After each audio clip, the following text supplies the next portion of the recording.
They thought they were pulling over a nobody. But that night, they stopped a storm they couldn't control.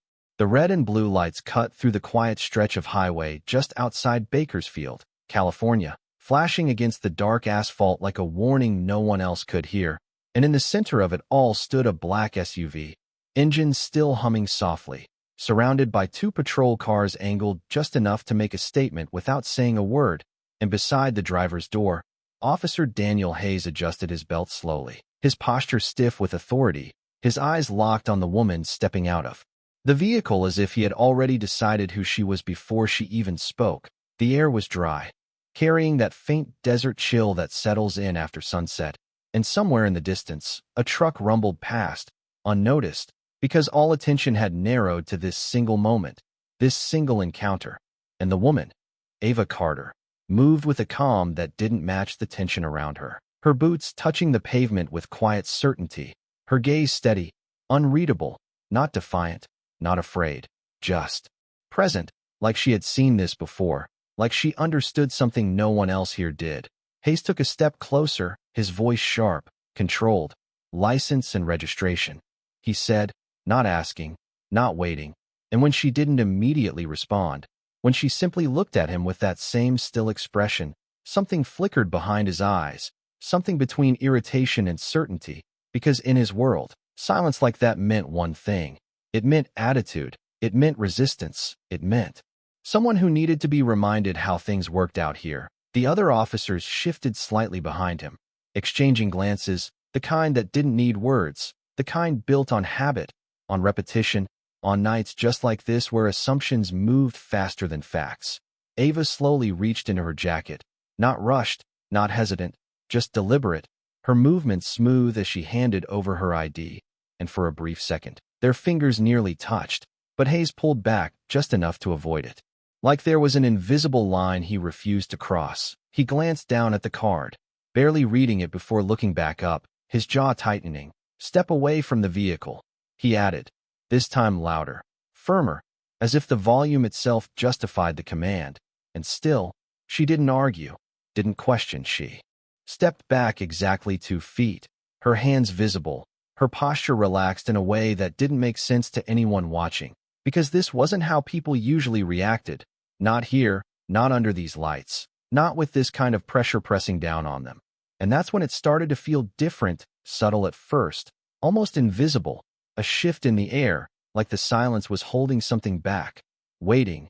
Ava's eyes moved briefly, not toward the officers, not toward the flashing lights, but past them, into the darkness beyond the road, as if she was listening for something no one else could hear.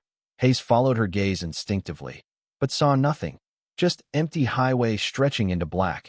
And when he looked back at her, there it was again, that same calm, that same quiet certainty. And she spoke for the first time, her voice low, steady, carrying more weight than the situation seemed to deserve. You're making a mistake, she said, not as a warning, not as a threat, just a fact. And for a split second, something inside Hayes hesitated, just enough to register that this wasn't going the way it usually did.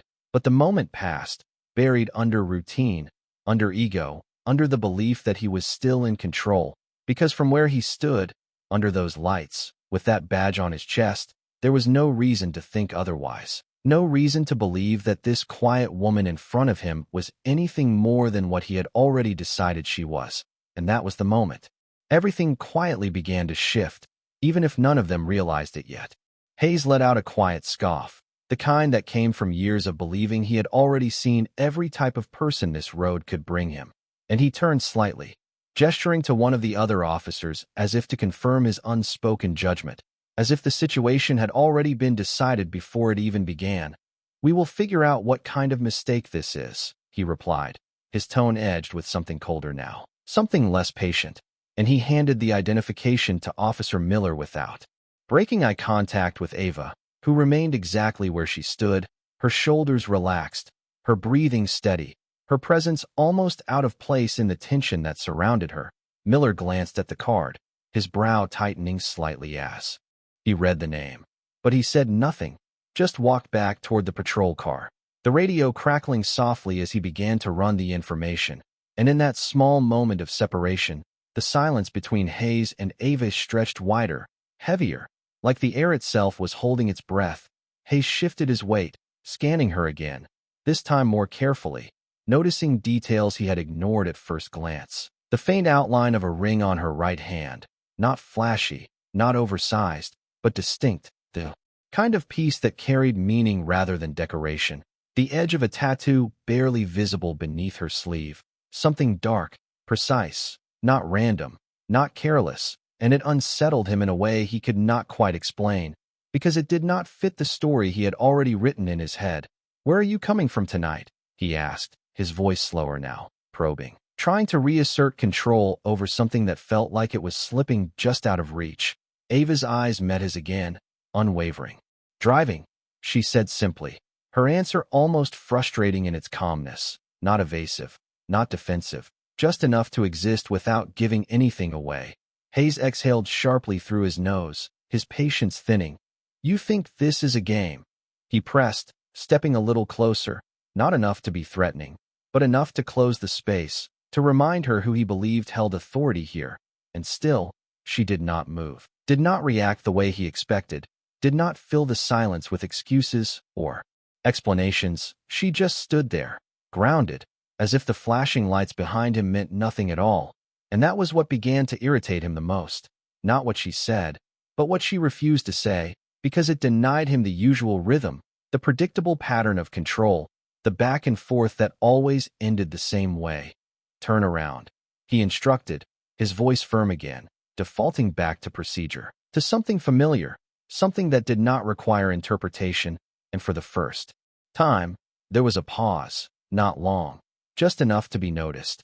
Ava's gaze shifted once more, past him, toward the darkness lining the far side of the road, her eyes narrowing ever so slightly, as if confirming something, and then she complied, slowly turning, her hands still visible, her posture unchanged, but something had already begun to move beneath the surface of this moment, something quiet, something deliberate, far beyond the reach of flashing lights and routine commands. Inside the patrol car, Miller's voice came through the radio, low, uncertain. "Dispatch is not pulling anything up yet," he said, glancing back toward Hayes. "It is like the system is lagging." And that hesitation, that small crack in the expected flow, was enough to shift the balance just a fraction more. Hayes frowned, irritation flickering again, but beneath it, something else began to form, something unfamiliar, something he was not used to feeling out here, not with the badge on his chest, not with control supposedly in his hands. And as he looked back at Ava, standing there in complete stillness, untouched by the pressure, untouched by the assumptions pressing in from every side, the thought crept in, quiet but persistent, that maybe, just maybe, this stop was not unfolding the way it was supposed to. The wind shifted slightly across the open stretch of highway, carrying with it a low, distant hum that did not belong to passing traffic, not the steady rhythm of 18-wheelers or the fading echo of late-night commuters, but something deeper, something layered, like a vibration felt before it was heard, and Ava Carter noticed it before anyone else did, her head tilting just a fraction, her eyes softening in a way that almost looked like recognition rather than concern, while in front of her. Officer Hayes remained focused on procedure, on control, on maintaining the structure he understood, yet even he could not ignore the subtle change in the air, the way the silence no longer felt empty but occupied, as if something unseen had entered the space between them. "Stay where you are," he said, though his voice lacked the same sharp edge it carried moments ago, and behind him Officer Miller stepped out of the patrol car, the radio still in his hand, his expression uncertain. "Dispatch says the system is not responding normally," he called out, glancing at the screen again as if expecting it to correct itself. No records, no flags, nothing. And that word nothing seemed to hang heavier than it should have, because in their world, nothing did not exist. Everything had a record, everything left a trace, everything fit somewhere. But here, standing under flashing lights on a quiet California road, that certainty began to unravel. Hayes turned halfway toward Miller, irritation flickering again. "Run it again," he snapped, needing the answer to be simple, needing the system to behave the way it always had. But before Miller could respond, The sound grew louder, no longer distant, no longer subtle. The unmistakable roar of engines approaching in formation, steady, synchronized, deliberate, and it rolled across the highway like a wave. Not chaotic, not reckless, but controlled, precise, and every officer present felt it before they fully understood it. The low vibration beneath their feet, the way the headlights began to appear one by one in the distance, cutting through the darkness in a straight line that did not break, did not scatter, just advanced. Hayes turned fully now, his attention pulled away from Ava for the first time since the stop began, his eyes narrowing as he tried to count them. But there were too many, more than he expected, more than made sense for this stretch of road at this hour, and instinctively, the officers shifted their stance, not aggressive, not defensive, just uncertain, adjusting to something they had not planned for, something that was not part of routine, not part of training, and behind him, Ava remained still, her hands relaxed at her sides now. No tension, no urgency, just presence, as if this moment was unfolding exactly the way she knew it would. The engines grew louder, closer, the formation tightening as the motorcycles came into full view. Chrome reflecting the red and blue lights in sharp flashes, leather jackets catching the glow in brief streaks. And yet there was no chaos in their movement, no shouting, no sudden rush, just a controlled arrival, one that carried weight without needing to announce itself.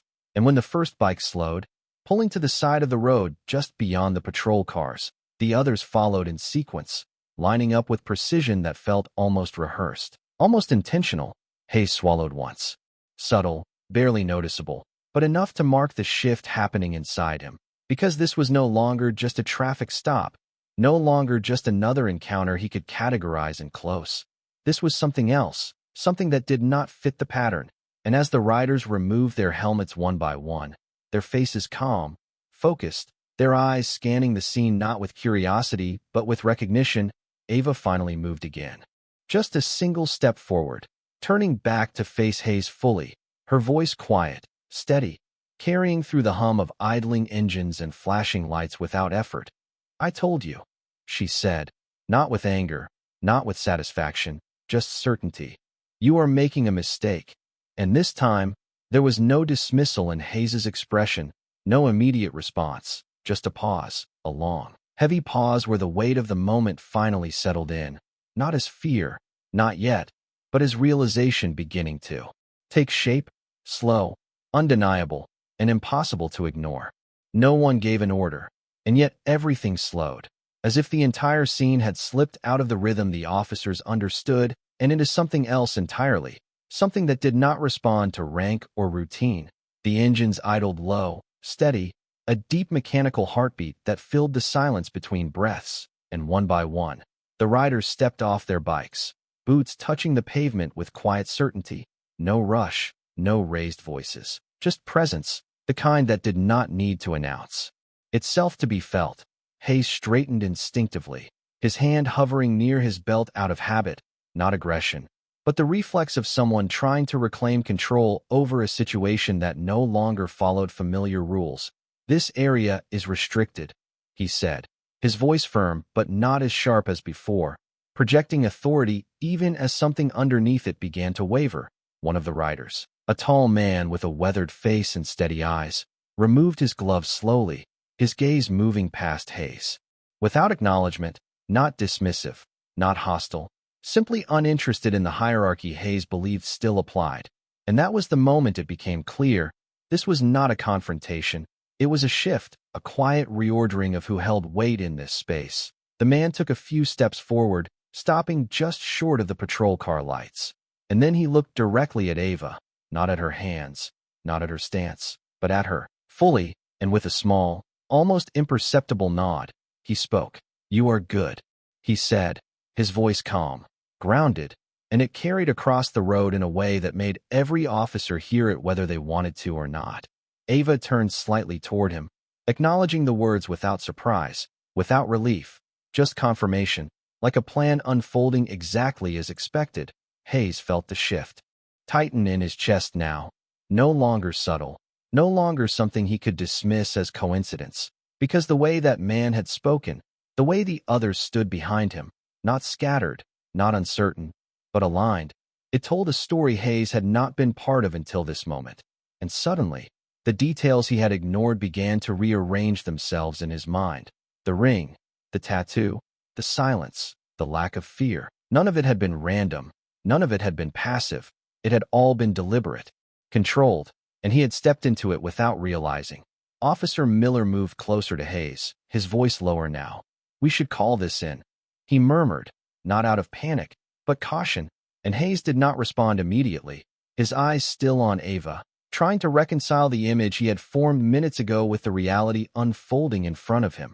And then Ava moved again, not stepping back, not retreating, but forward, just one step, enough to close the distance she had been ordered to maintain. And this time, Hayes did not stop her, did not issue another command, because something inside him had already begun to recognize that the rules he had been enforcing did not apply in the way he thought they did. She reached up calmly, adjusting the sleeve of her jacket just enough for the edge of the tattoo to become fully visible now. A symbol that carried meaning to those who knew it, a mark that was not worn lightly. And the reaction was immediate, subtle but undeniable. One of the officers behind Hayes shifted his stance, another glance toward the line of motorcycles, their earlier confidence dissolving into something quieter, more cautious. Ava's voice came again, steady, measured. "You ran my name," she said, not asking, not accusing, just stating what she already knew. Hayes swallowed once, his throat suddenly dry, because the answer was no longer simple. The system had given him nothing, and yet standing here, surrounded by something he could not categorize, he understood. That nothing had not meant empty. It had meant hidden. It had meant beyond his reach, beyond his authority.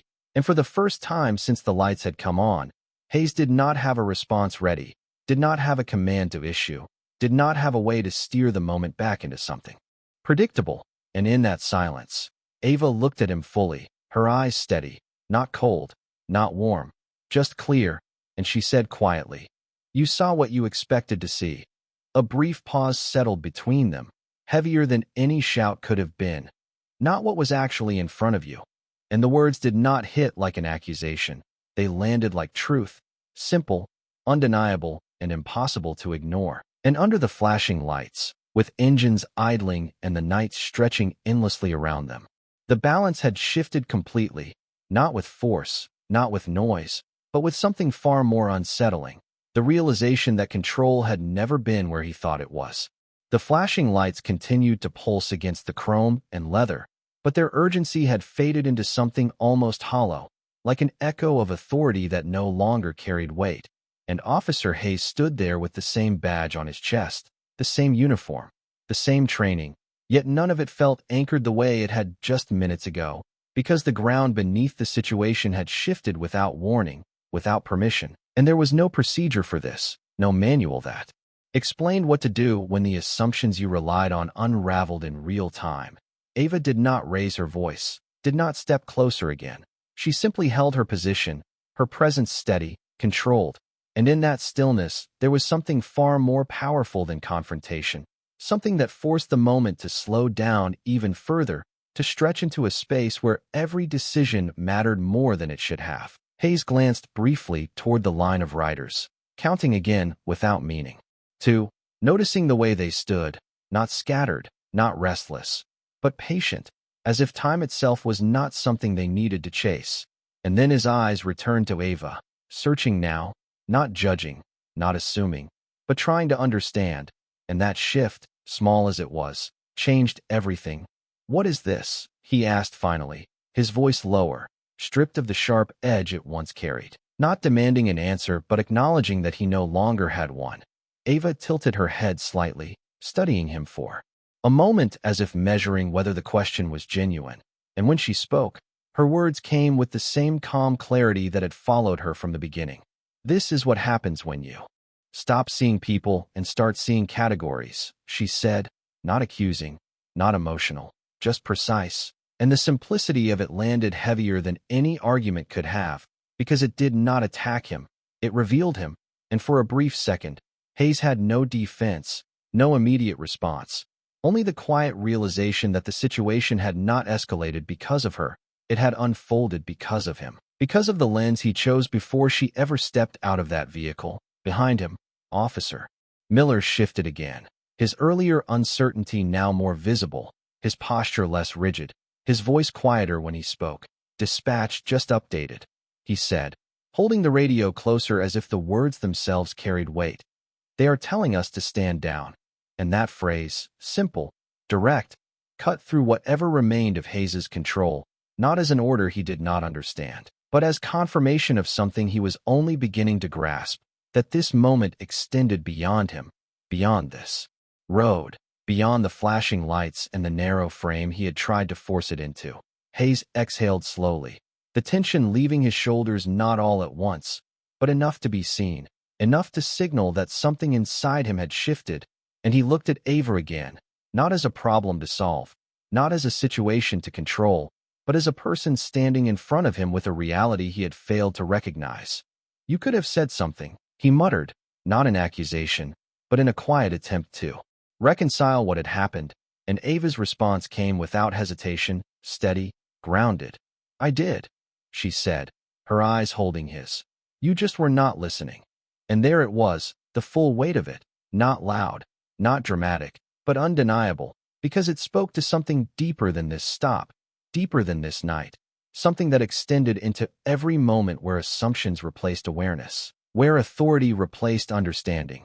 The riders remained still, their presence no longer an arrival but a constant, a reminder that this was never about escalation, never about force, but about recognition, about the quiet line between power and perception, and Hayes stood in the middle of it, feeling that line more clearly than ever before.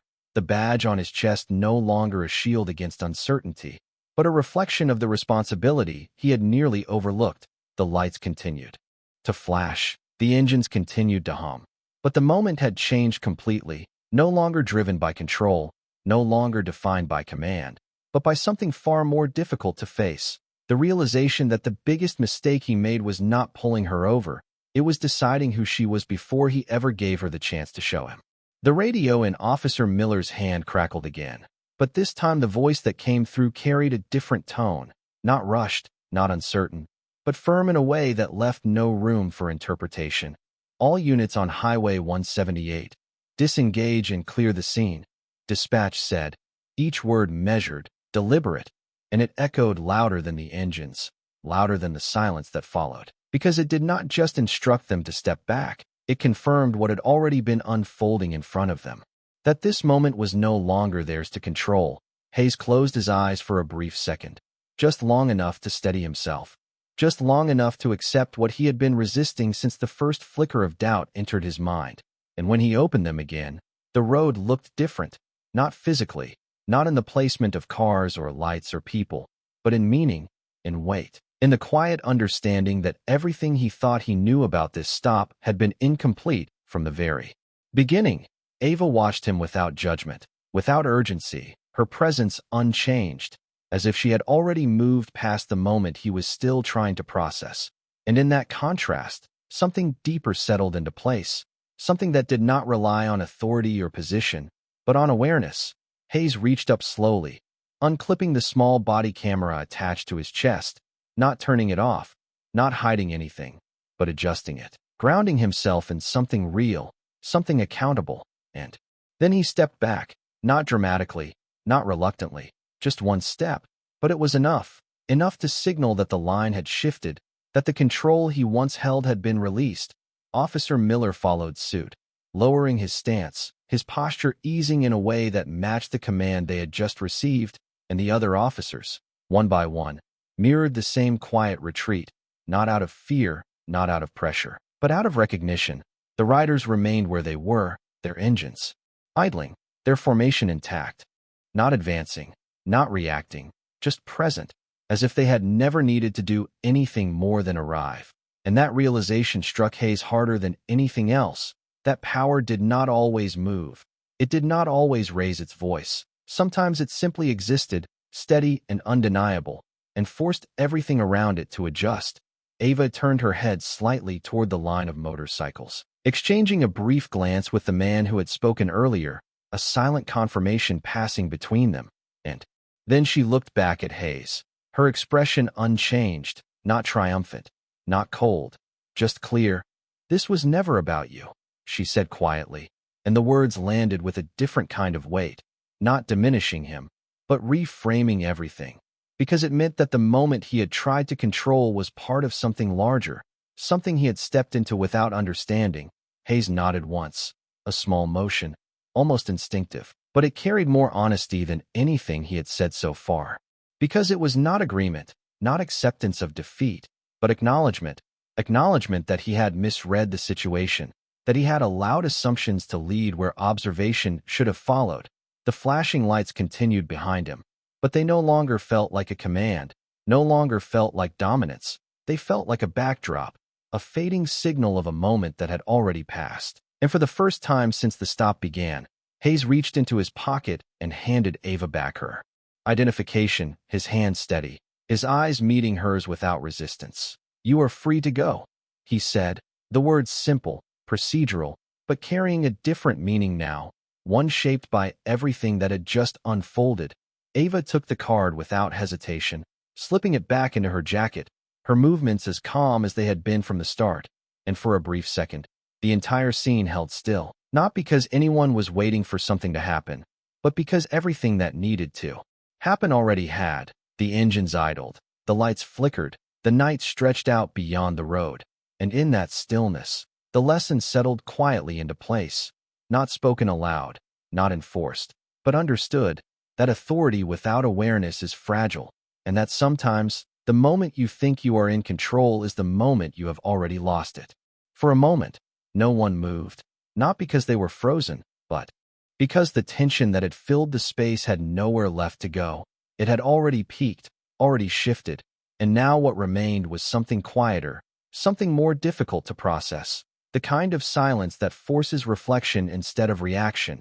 Ava Carter turned toward her vehicle without hesitation, her steps measured, unhurried, as if the outcome had never been in question, as if everything that had unfolded was simply part of a path she had already seen before it began. The gravel beneath her boots gave a soft crunch with each step, a small, grounded sound that contrasted with the fading pulse of red and blue lights behind her. And as she reached the driver's door, she paused, not long, just enough to glance once more over her shoulder, not at the officers as a group, but directly at Hayes. And in that look there was no anger, no triumph, only clarity, the kind that does not need to be spoken to be understood. Hayes stood where he was, his posture no longer rigid, his shoulders slightly lowered, his stance less about command and more about presence. And for the first time since the stop began, he was not scanning for threats, not anticipating resistance. He was simply observing, taking in the scene without trying to control it. And that shift, subtle as it seemed, marked something deeper than the end of a routine encounter. It marked the beginning of awareness behind him. The other officers began to move, not abruptly, not chaotically, but with a quiet coordination that reflected the change in tone. One returned to the patrol car, another adjusted the angle of the lights, not to dominate the road, but to clear it, to restore something closer to normal, though normal would not feel the same after this. The riders remained in place for a few seconds longer, their engines still running, their formation intact, and then, almost as if responding to an unspoken cue, the first bike turned slightly, the low rumble shifting direction, followed by another and another, until the line began to dissolve, not in disorder, but in sequence, each movement deliberate, each departure as controlled as their arrival had been. And as the motorcycles rolled back onto the open highway, their headlights stretching into the distance, the sound that had once filled the air began to fade, not abruptly, but gradually, leaving behind a space that felt larger, quieter, and somehow more honest. Ava opened the door of her SUV, but before she stepped in, she spoke once more, her voice carrying just enough to reach Hayes without needing to rise. "You do not need to know who someone is to treat them right," she said, and the words settled into the night with a weight that lingered longer than any command could have. Hayes did not respond immediately, not because he disagreed, but because he understood, and that understanding did not come with a quick answer. It came with silence, with the slow recognition that what had happened here would stay with him long after the lights were turned off and the road returned to its usual emptiness. Ava stepped into her vehicle, closing the door with a soft, final sound. The engine already running, steady, controlled, just like everything about her had been from the beginning. And as she pulled back onto the highway, merging seamlessly into the darkness, there was no urgency in her departure, no need to rush, because she was not leaving something behind. She was simply continuing forward, the patrol lights dimmed one by one, the scene returning to stillness, and Hayes remained standing there for a moment longer, looking out at the empty stretch of road where the motorcycles had disappeared, where the SUV had faded into the distance, and in that quiet, with nothing left to manage, nothing left to command, he finally allowed the full weight of the night to settle in, not as regret, not as defeat, but as a lesson, clear and unshakable, that the badge on his chest gave him authority, but it did not give him understanding, and without that, authority alone was never enough. The highway stretched into darkness again, quiet and unassuming, as if nothing unusual had ever happened there. But for Officer Daniel Hayes, the road no longer looked the same, because once something shifts inside you, the world outside never quite returns to what it was before. The patrol cars idled softly now, their lights dimmed to a low rotation, no longer cutting through the night with urgency, but simply marking presence. And Hayes leaned lightly against the side of his vehicle, his arms resting at his sides, his gaze fixed on the distance where the last trace of headlights had disappeared. The air felt cooler, or maybe it was just the absence of tension, the absence of certainty, the absence of the version of himself that had stood there earlier so sure of what he was seeing.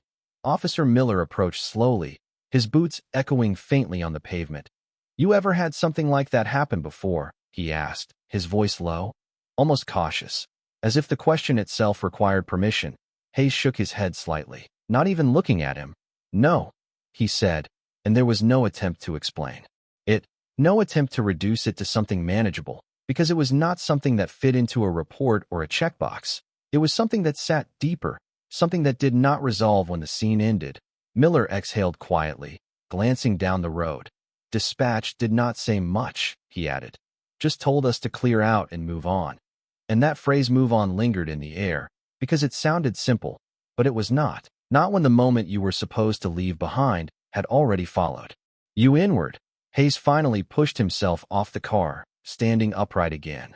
But this time there was no rush in his movements, no urgency to reset or reassert control. Instead, there was deliberation, a quiet awareness in the way he reached for the radio, in the way he spoke into it, confirming the scene was clear, his voice steady, but different, stripped of assumption, grounded in observation. And as he clipped the radio back into place, his eyes drifted once more to the empty road, replaying the details not as a sequence of actions, but as a pattern he had failed to see, the silence, the calm, the signals he had overlooked because they did not match what he expected, and that realization settled deeper now, not as a mistake to fix, but as a perspective to change. One of the other officers spoke from behind, half joking, half unsettled. "Never seen a group like that just show up and leave like it was nothing." But Hayes did not respond, because he understood now that it was not nothing. It was control, just not the kind he had been trained to recognize. It was presence, not force, and that distinction mattered more than anything he could put into words. The patrol cars began to reposition, one turning slowly back toward the highway, another easing forward to merge into the lane. Their movement smooth, routine returning on the surface, but beneath it, something had shifted permanently. Hayes walked back to the driver's side of his vehicle, pausing for a moment before opening the door, his reflection faintly visible in the window, the badge catching a small glint of light. And for the first time in a long time, he did not see it as a shield, not as a symbol of control, but as a reminder, a responsibility that extended beyond enforcement, into understanding, into awareness, into the ability to see what was actually in front of him instead of what he assumed should be there. He opened the door and sat inside, the engine already running, the dashboard lights casting a soft glow across his face. And as he pulled back onto the highway, merging into the same stretch of road Ava had taken minutes earlier, there was no sense of chasing, no need to follow, just movement forward, steady, deliberate. And as the miles passed beneath his tires, the night remained quiet, unchanged to anyone else. But to him, every empty lane, every passing shadow carried a new weight, a quiet reminder that not every story announces itself, not every truth fits into a system, and not every person can be understood by a glance. And somewhere ahead, far beyond where he could see, the road continued, just like it always had. But the way he would travel it from now on had already begun to change. The miles passed quietly beneath the tires, the hum of the engine steady, almost meditative, and for the first time that night, Officer Daniel Hayes was not scanning for violations, not anticipating the next stop, not measuring the road for control. He was simply driving, and in that stillness, the weight of what had happened settled fully into place, not as a single moment, but as something layered, something that reached back into every encounter he had ever had and quietly asked the same question: what did you actually see? The dashboard lights cast a soft glow across his face, reflecting in his eyes as the empty highway stretched ahead, and every passing mile felt less like distance and more like reflection. Because the truth was not loud, it did not announce itself with sirens or commands. It revealed itself in silence, in the spaces between actions, in the moments where assumption filled the gap before understanding had a chance to speak. He thought about the way Ava had stood there, calm, grounded, unaffected by the pressure that would have unsettled most people, and he realized now that it was not confidence in the situation, it was confidence in herself, in knowing exactly who she was regardless of who stood in front of her, and that was something no badge could give, no system could assign. It had to be carried, earned, lived, and that realization shifted something deeper inside him, something that would not fade when the shift ended or when the report was filed, something that would follow him into every future moment where judgment tried to move faster than awareness. The radio remained quiet, the road remained empty, and yet his mind was no longer rushing to fill the silence. It was learning to sit with it, to listen, to observe before reacting. And somewhere ahead, far beyond the stretch of headlights and darkness, Ava Carter continued her drive without interruption, without hesitation, her path uninterrupted not because of who she was, but because she had never needed anyone else to define her place on that road. And that was the difference Hayes could no longer ignore. Authority could stop a car, but it could not define a person. It could issue commands, but it could not replace understanding. And as those thoughts settled, he slowed slightly, not out of necessity, but intention, a small, almost invisible adjustment that marked something larger, a shift from reacting to choosing, from assuming to seeing. And as the night carried on, unchanged for everyone else who passed through it, for him, it had already drawn a line, not between right and wrong, not between power and weakness, but between what he thought he knew and what he had finally begun to understand. That every person he would meet from this point forward carried a story he could not see at a glance, a depth that could not be reduced to a moment, and a truth that required more than authority to recognize. And as the road stretched endlessly into the dark horizon, one thought remained, clear, steady, and impossible to ignore. He thought he was the one holding the power that night, but the moment he chose assumption over awareness, he had already given it away.